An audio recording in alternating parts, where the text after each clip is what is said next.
This 39 Dunedin News Bulletin proudly brought to you in association with Alex Campbell's Menswear.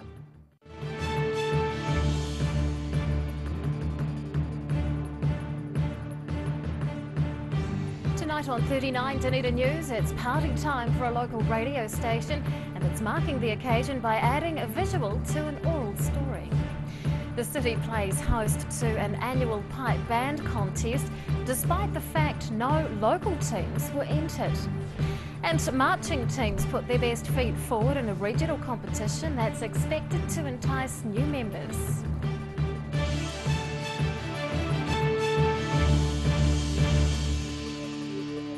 Good evening, Dunedin. I'm Rebecca Dupree. A local radio station is in the midst of celebrating a quarter of a century on air. Otago Access Radio is marking its 25th birthday with several events locally, and a coinciding exhibition is helping make the station's long audio history more visual. Going back to the beginning, staff at Otago Access Radio are looking back on the station's 90s origins to help celebrate 25 years on air. The station began in 1991, producing just 6 hours of content a week, a figure that's increased substantially as the years have passed. We wanted to acknowledge that community access broadcasting has a very special place. There are challenges around it. We virtually don't see any of that anymore in a national level in terms of our television. So these kind of local stations, and there are 12 access stations around the country, are really important, I think, for being the voice of the community, and that's why 25 years is worth celebrating. The quarter-century milestone is also being marked with an exhibition at Toitū Otago Settlers Museum. For the next 6 months, the community case in the museum's research area will house a snapshot of the history compiled by staff past and present. They've very much left the design and the finding of the material to us, and then we've worked with them into realising that in the way it's displayed, and they've done a fantastic job. We're very happy to have worked with Toitū on that. The 25th is also a way to honour some of the people who've been integral in keeping the station running. Harvard says it's been an amazing experience looking at how much it has changed in a relatively short time.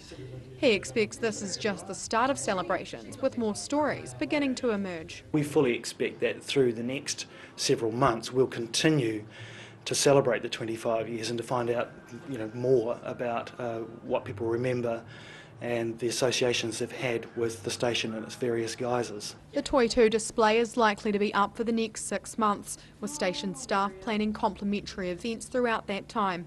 Harvard's hoping the opportunity to look back is also a chance to focus on what's ahead with the next 25 years of community broadcasting in Dunedin. Ruby McAndrew, 39 Dunedin News. The University of Otago's Orientation Week began today with a tent city at the Museum Reserve. Students are being encouraged to check out what's on offer to them in addition to formal classes. The Otago University Students Association is behind O Week, organising events, sporting competitions and public concerts. It's all about welcoming new Scarfies to the city and giving them information about support services. Activities are being held daily on and around campus. Several concerts this week are expected to attract thousands of people, including those outside the tertiary scene. Free food and entertainment is on offer, as well as more serious registration and information-based events. Pipe bands from around the Lower South Island have been competing in Dunedin for a yearly showcase. The 2-day event filled the Octagon with the sounds and sights of the city's Scottish heritage, but for the first time there was no local entry. Piping for the public. This is why Dunedin's called the Edinburgh of the South, with the city hosting an annual pipe bands competition. It involved groups from all over the Lower South Island, but for the first time locals weren't performing.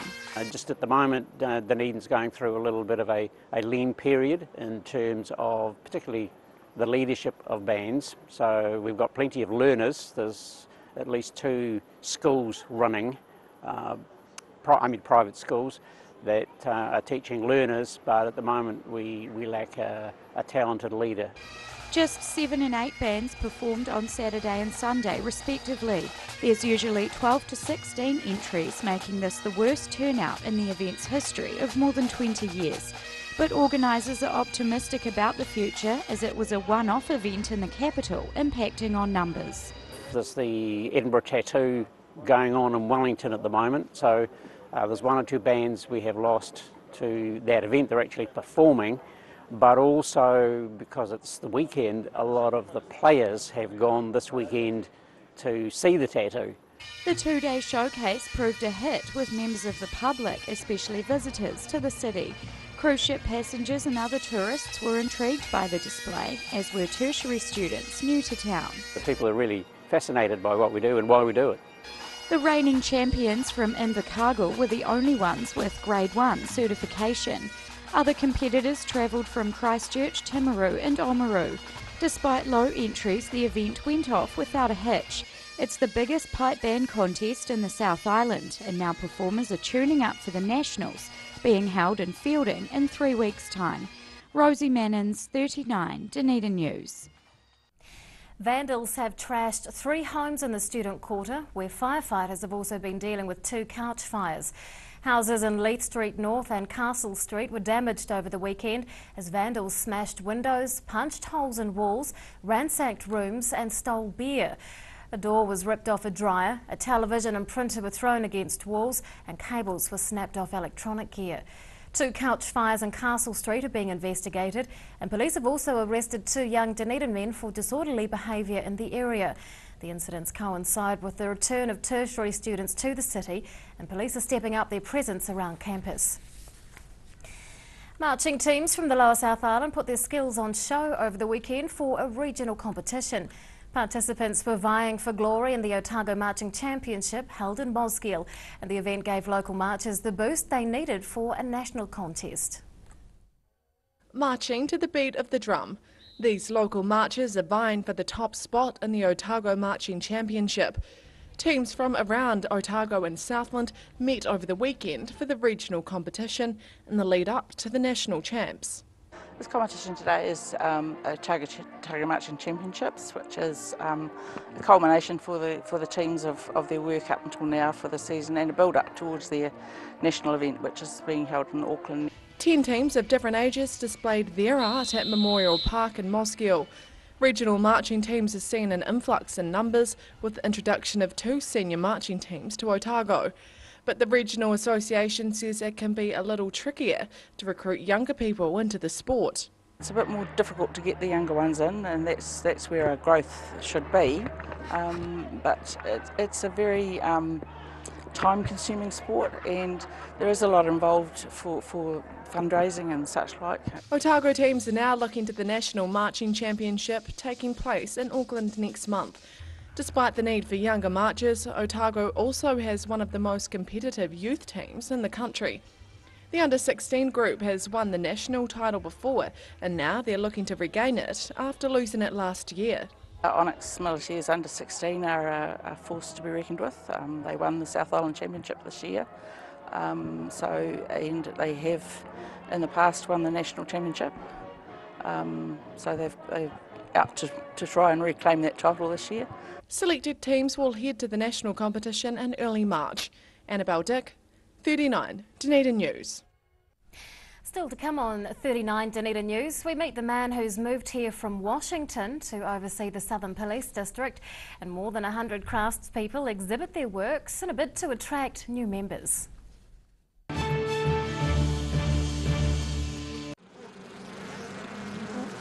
Well, bees are very fascinating creatures, and they constantly confound you about how little we really know about them. About 4 of every 5 mouthfuls of food you eat have input of bees somewhere in the food chain. I think they're fascinating. I can't think of a more interesting animal to work with. Bees are economically the most important insects in the world.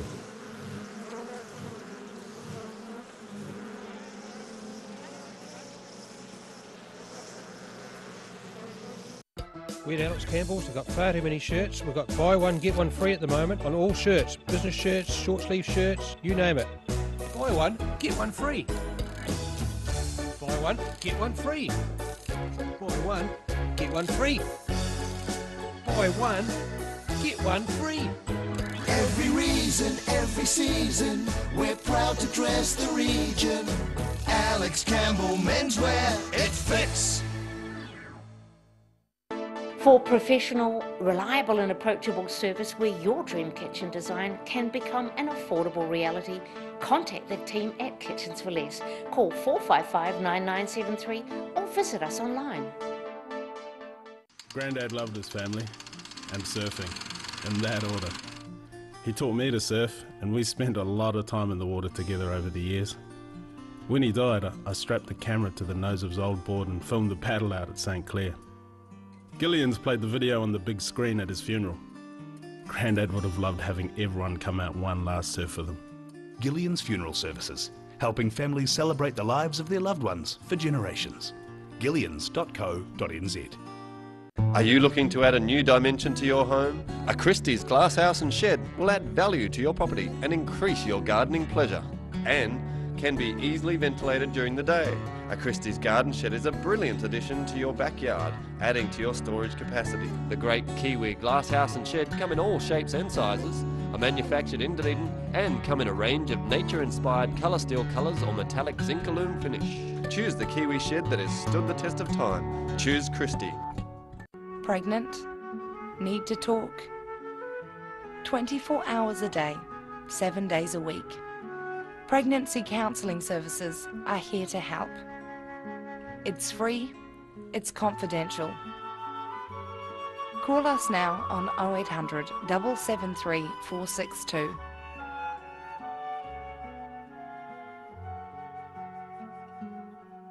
Hello, I'm Dougal Stevenson. Welcome to Museum Diaries, the programme where we delve deeper into the museum vaults.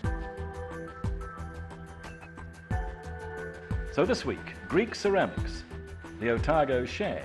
Yes, we do have one. Early hominid stone tools and what they meant to early civilization and what they mean to us.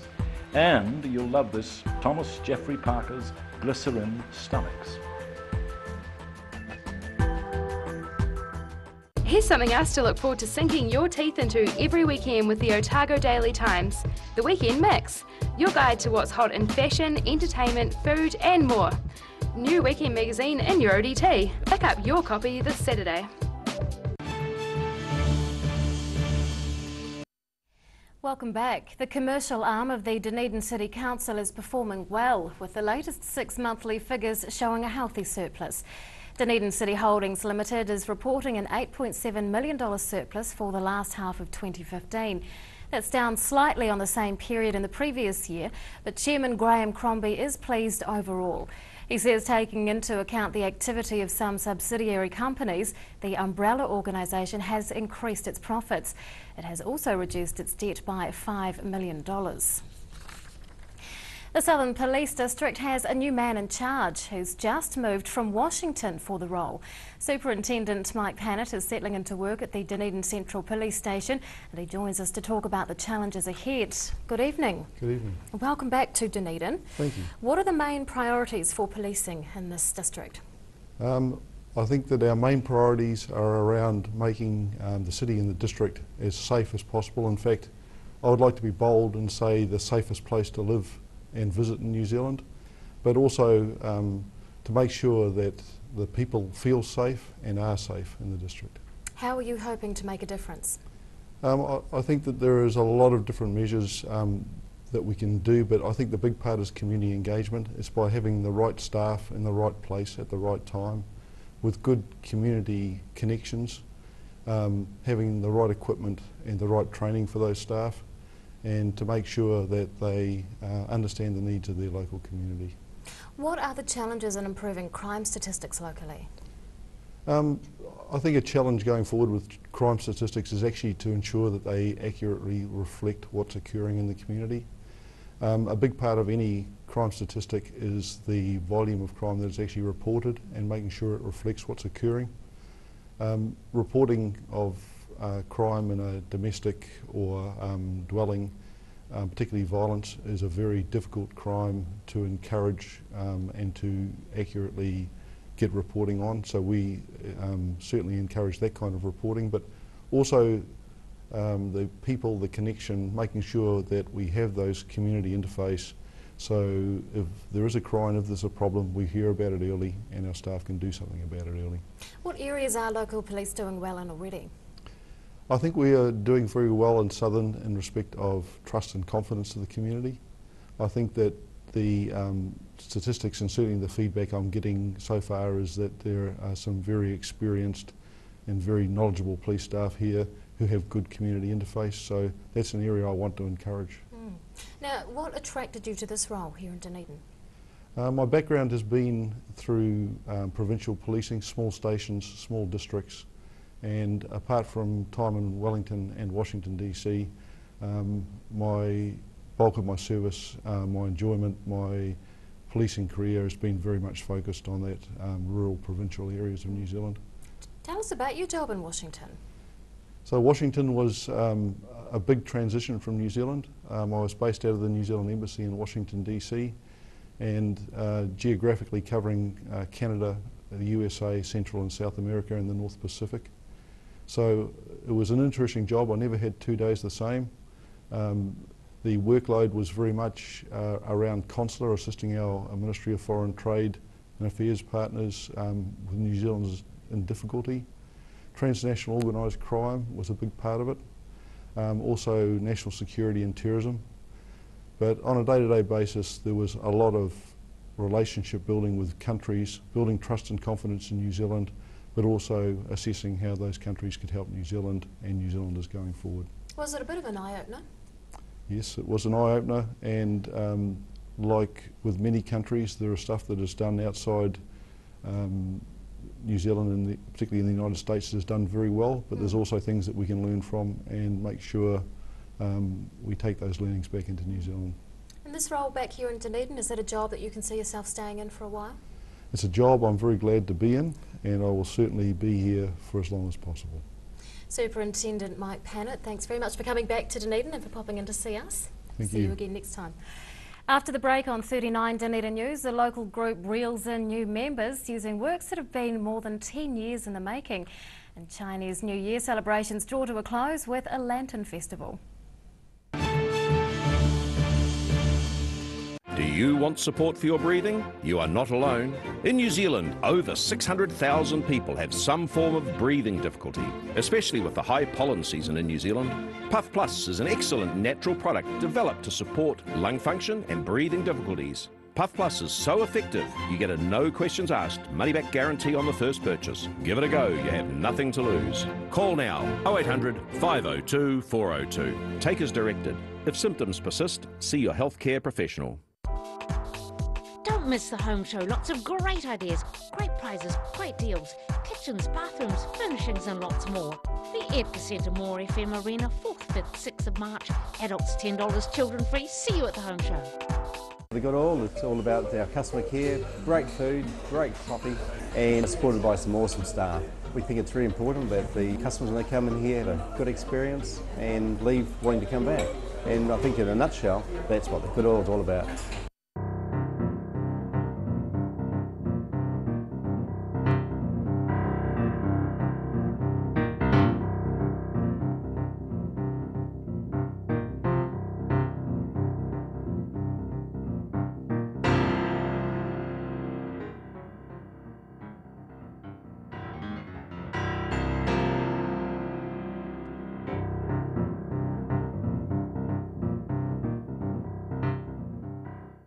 Pallet fires are growing in popularity in Otago, with people who want a clean and efficient form of home heating.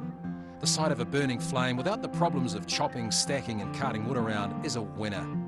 Pallet fires, so easy, so efficient. Yes, Sunny Chin. Neck, shoulder, back, sciatica, pain specialists. Innovative tools specifically designed to contour your grooves of depletion and excess muscle buildup. Sunny Chin, it works. Mosgiel Mowers Plus can help you with products to make your garden maintenance jobs easier. Lawn mowers, ride-ons, chainsaws, line trimmers. Sales and service are our specialty. Mosgiel Mowers Plus. Phone 489 3572 22B Gordon Road, Mosgiel. Bring some more joy into your world by adopting one of our adult animals at SPCA Otago. Call now on 473 8252. Please adopt a pet now, they will love you forever.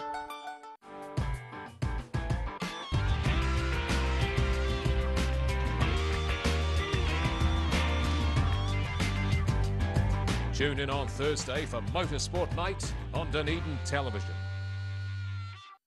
We're Alex Campbell's. We've got far too many shirts. We've got buy one, get one free at the moment on all shirts. Business shirts, short sleeve shirts, you name it. Buy one, get one free. Buy one, get one free. Buy one, get one free. Buy one, get one free. Every reason, every season, we're proud to dress the region. Alex Campbell Menswear, it fits.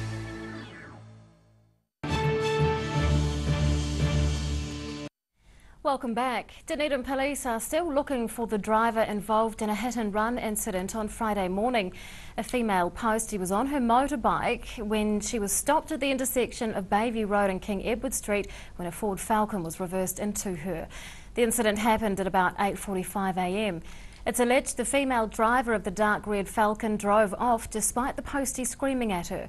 The postie wasn't seriously injured but wants the driver caught, and police are calling for witnesses to come forward. A local quilting group is exhibiting work in an effort to recruit new members. Quilters and Patchworkers of Otago is showcasing pieces crafted by more than 100 people, and some featured works span more than a decade. Viewing years of hard work, these quilters are taking in a range of quilts and patchwork made by locals over the years. Every 2 years, Quilters and Patchworkers of Otago has a exhibition. So this is an exhibition of all work that hasn't been displayed before. Most of it's been completed in the past 2 years. Some of the pieces on public display have taken even longer to come to fruition. This quilt involved 18 years of intricate handling. Quilters and Patchworkers members say there's so much variety within the work, and the quilts incorporate a great deal of detail.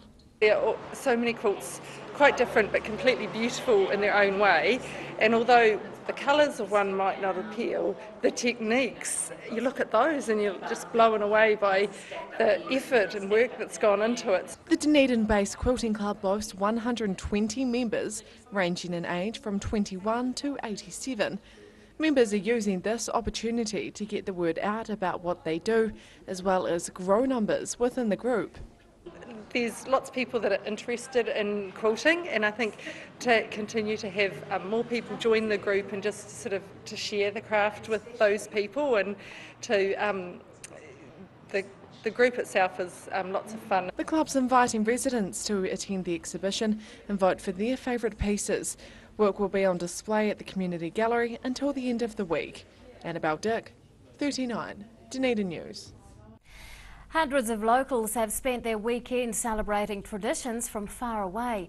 This year's Chinese Lantern Festival attracted young and old to the Dunedin Chinese Garden, where a raft of authentic activities were on offer.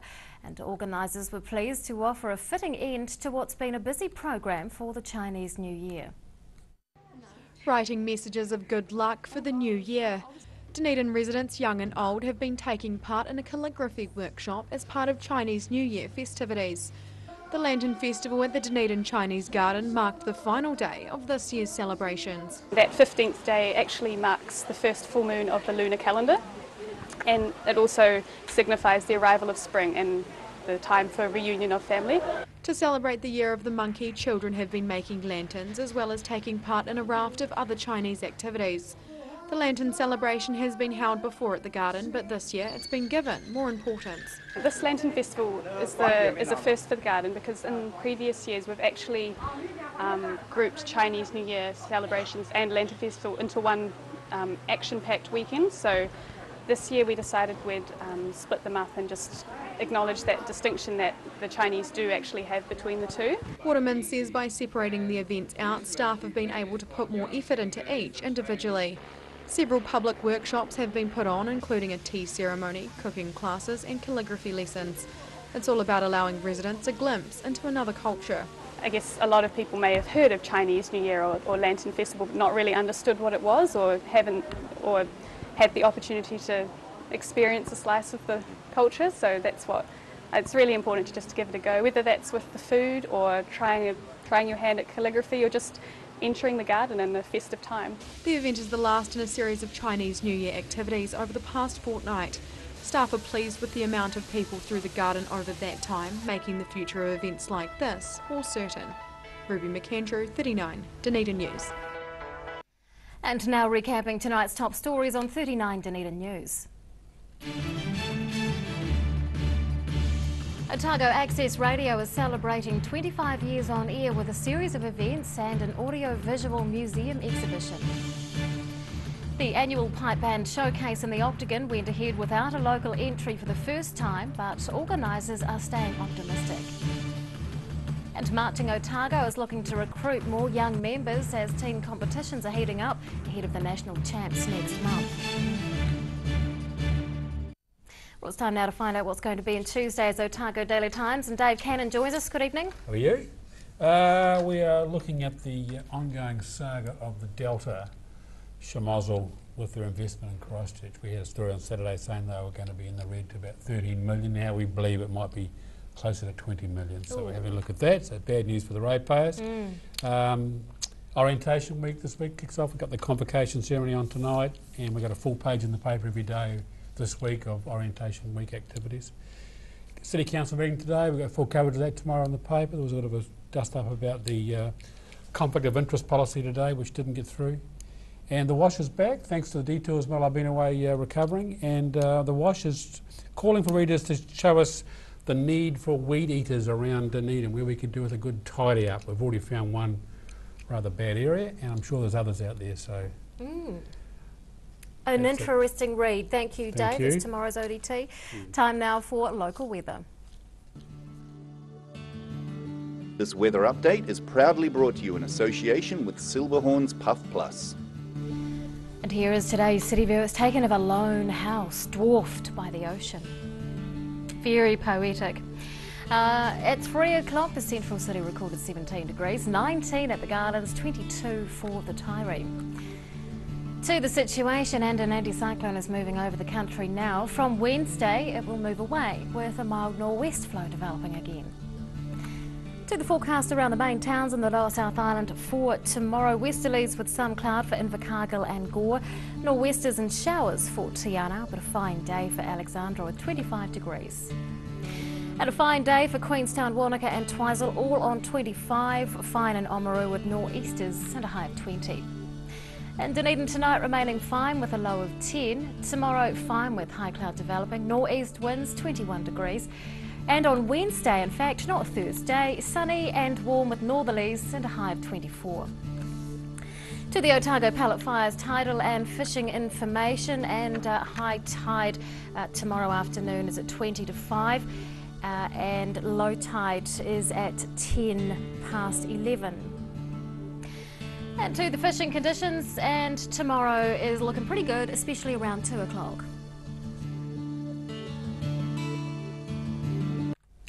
That's local news for Monday. We'll see you again tomorrow. Good night.